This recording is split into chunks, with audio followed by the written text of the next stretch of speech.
Yeah, I know. I haven't uploaded in a while.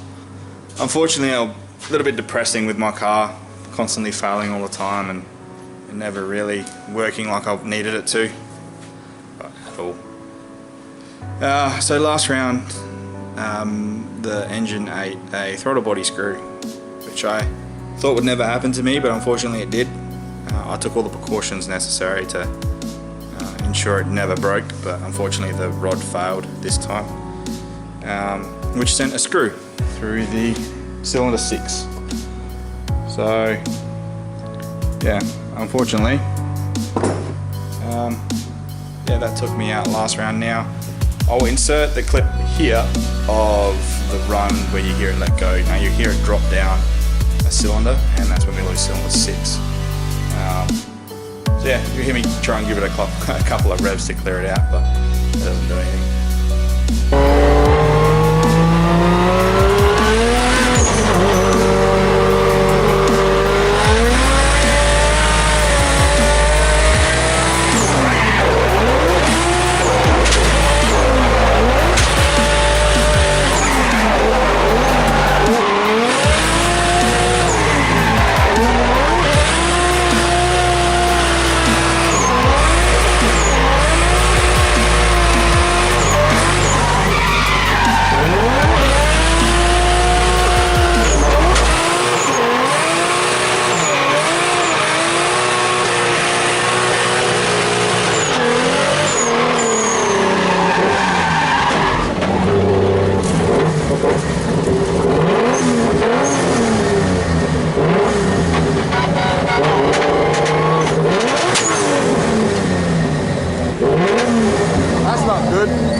As you could hear, the car didn't clear up with a couple of revs. At this point I was, you know, what else have I freaking broken now?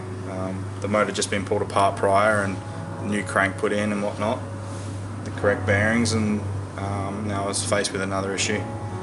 Got back to the pits, pulled the spark plugs out, cylinder 6 was completely flat, and changed those out. The car ran perfectly fine. We could hear some tinging coming from either the rocker cover or the turbo. It was the turbo. So unfortunately that's done as well. That's going to be upgraded to a 3076. Get a little bit more power out of it. At the moment it only made 403 kilowatt. Hopefully I can get 430-ish. That'll be plenty for me. I don't need any more. I'll just keep breaking more things. I break enough stuff as it is, so should be right. I did have some cool footage from the weekend, which I never got around to editing because I was a bit annoyed with my car not working, but I had one battle with Kale, which was fun on initiation, but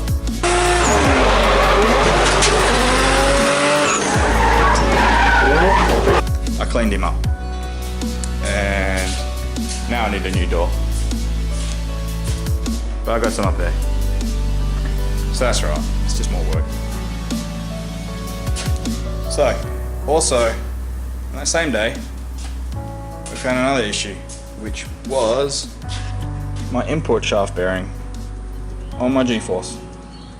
You can see the wear on the input shaft. Unfortunately that's chewing out spigot bushes.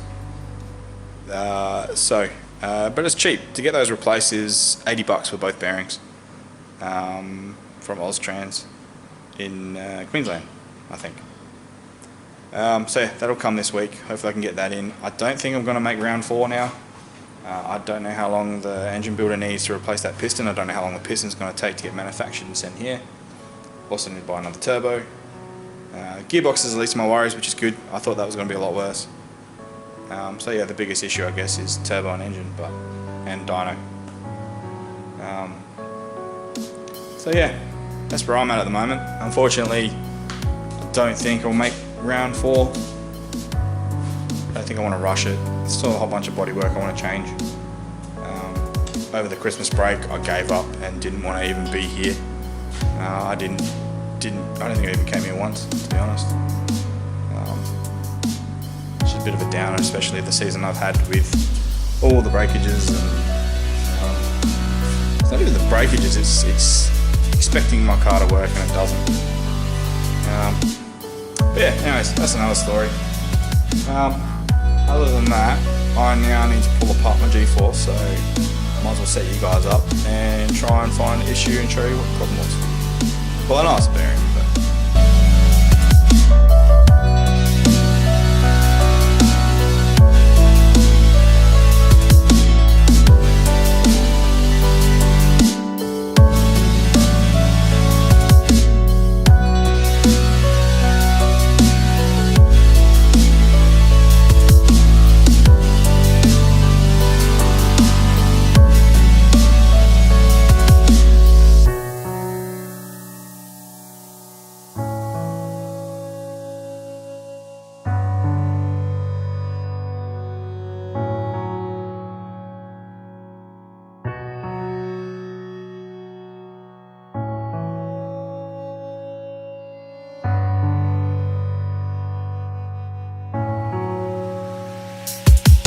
So, input shaft bearing, that's the main one. It doesn't have anything noticeable. There's a little bit of discoloration on it, but nothing too crazy. And then there's needle bearings inside this shaft as well that connect the two. So, with the one being damaged, I'm going to replace one. Everything with G-force boxes is circlets, so I don't have to press nothing in or out. I might replace the front main seal, which is a GM off the shelf part anyway, which is good.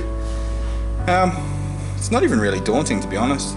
I've watched a lot of how-tos and yeah, just kind of want to do it myself, and that way I can fix it later. Now, upon last inspection, I was told my third gear is getting pretty worn out, as that's my favourite gear, which I'm always in. And my dog rings are a little rounded on the very tip for the engagement. So I'm not going to replace it now because there is another couple of mil there that it's latching onto perfectly. So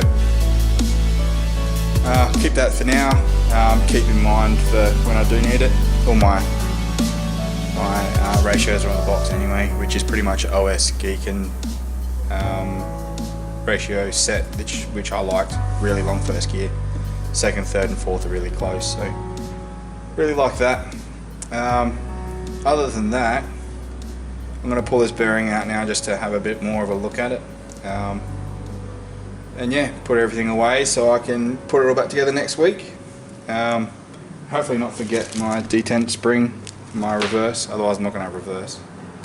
One little spring to pull the whole box out again, so I don't want to forget that. Yeah, other than that, I think that might finish us here for that. I should probably I got a whole bunch of content that I recorded and never got around to putting out. I might do little bits and pieces here and there, but pretty much rubbish now.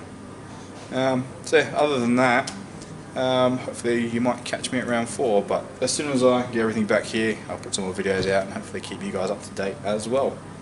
So yeah, other than that, see you guys next time.